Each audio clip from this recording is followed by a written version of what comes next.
Les prévisions en météo ce matin pour démarrer, finalement pas de neige cette nuit et ce matin dans la métropole lilloise, un temps en sec et ensoleillé est même annoncé et ce matin pour la première partie de journée avant le probable retour des nuages et des pluies cet après-midi. Les températures, elles, poursuivent leur baisse. On aura 4 à 5 degrés cet après-midi. Pour les maximales, la météo complète est évidemment à retrouver après le journal. Pour démarrer cette édition, quelques infos du Grand Lille en bref. Et d'abord cet accident hier matin à Lille, avenue de Dunkerque. Une femme d'une cinquantaine d'années a été retrouvée renversée par une voiture alors qu'elle traversait sur un passage piéton. La victime blessée a été transportée à l'hôpital, mais ses gens ne sont pas en danger.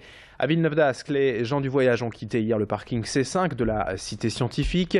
Installés là depuis plusieurs semaines, ils ont été expulsés hier matin par les forces de l'ordre. C'est un parking qui est régulièrement occupé par cette communauté du voyage. L'actualité en images également ce matin avec les vœux de Martine Aubry au représentant de la presse régionale hier. L'occasion pour la maire de Lille d'évoquer les attentats de 2015 dans le pays en qualifiant cette année de chaotique pour la France. On entend rarement d'ailleurs Martine Aubry évoquer l'actualité nationale. Elle s'y est longuement consacrée hier dans son discours en apportant notamment son soutien à François Hollande, mais en contestant aussi vivement le projet de déchéance de nationalité. Martine Aubry s'est enfin exprimée à propos de la primaire socialiste en vue de la présidentielle 2017. Selon elle, le problème du candidat est secondaire, il faut d'abord un projet commun. Martine Aubry à propos de l'actualité locale et lilloise et du stationnement en payant dans le centre-ville. On écoute la maire de Lille au micro de Xavier Silly. J'ai reçu les médecins l'autre jour, les kinés. Vous vous rendez compte, payer 1,2 € par jour de stationnement, 40 centimes d'euros si on prend en compte le fait qu'ils l'enlèvent de leur charge pour leur... C'est quand même... Et les autres, ils payent. Mais non. Bah si, ils vont payer. Voilà. Et je pense que finalement, voilà. Alors oui, vous savez, quand on entend quand même quelqu'un qui vous explique qu'on n'ira plus en visite dans le centre-ville parce que ça va nous coûter 40 centimes d'euros et qu'on est payé 10 €. Je ne dis pas que les médecins sont bien payés, mais qu'on est payé 10 € à chaque fois qu'on va à domicile, franchement, la vocation où elle est, quoi.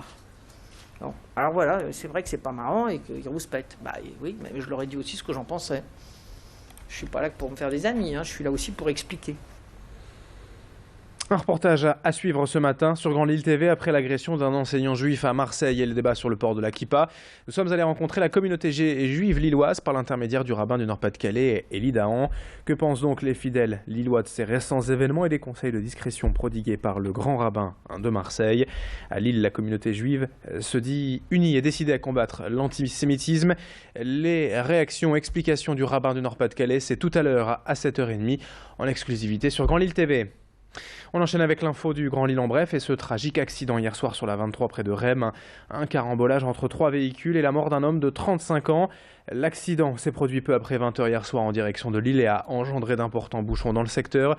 Le temps pour les secours d'intervenir et de venir en aide aux autres conducteurs blessés. Les deux voies ont dû être fermées et une centaine de véhicules d'automobilistes se sont ainsi retrouvés coincés sur l'autoroute durant quasiment 2 heures. La 23 a finalement été rouverte après 21h40. 7h18, on enchaîne en direct avec cette autre cérémonie de vœux hier, celle des ports de Lille, présidée par le président de la CCI, Philippe Ourdin. De nombreux chefs d'entreprise, décideurs et responsables politiques étaient présents. Les clients, fournisseurs et partenaires du port avaient fait le déplacement également au restaurant L'Amiral. L'occasion pour Philippe Ourdin de faire le bilan de l'année 2015, marqué par plusieurs temps forts, notamment l'ouverture du CMDU, le centre multimodal de distribution urbaine, et l'inauguration aussi du centre Chronopost. Souhaitons que l'année 2016 soit aussi prospère pour les ports de Lille. On écoute le président de la Chambre de commerce et d'industrie, hier avec Louis Caillé. Au port de Lille, nous allons investir dans du matériel de transbordement qui coûte très très cher, c'est quand même 10 millions d'euros, ultra moderne, ultra efficace, donc ça c'est un premier point. Deuxième point, au port de Centre qui est à côté, qui est un port important de 95 hectares, nous allons investir dans un bâtiment de 40 000 m², un entrepôt de 40 000 m² aux nouvelles normes, puisque des clients souhaitent ce genre d'entrepôt à l'entrée des métropoles. L'intérêt, c'est le lien entre les ports belges, Lille, la métropole et la façade maritime, donc Dunkerque et Calais. On termine avec ces images du film Chocolat et de l'équipe, le réalisateur Roche Dizem et l'acteur Omar Sy qui étaient hier à Kinépolis à l'Homme pour l'avant-première du film qui sortira le 3 février. Et l'histoire vraie d'un clown parti de rien et qui va monter au sommet grâce à un duo comique insolite. Les scènes se déroulent à la fin du 19e siècle en France, à Paris notamment, et à cette époque c'est la première fois que le public découvre un artiste noir sur scène. Cette vedette tombée dans l'oubli après la guerre Un destin hors du commun, mis sur grand écran avec le réalisateur Roche Dizem et l'acteur Omar Sy, tous deux hier à Kinépolis auprès du public et au micro de Clotilde Le Guébac.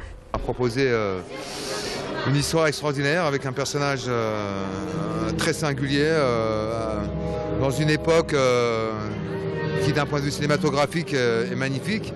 Et puis surtout on a proposé ce projet avec un acteur formidable, Omar Sy, donc c'est deux éléments que je ne pouvais pas refuser.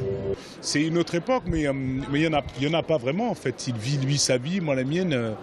Après on a souvent dit de moi que j'étais le premier artiste noir de la scène française, et il se trouve que non. Il y avait lui 100 ans auparavant.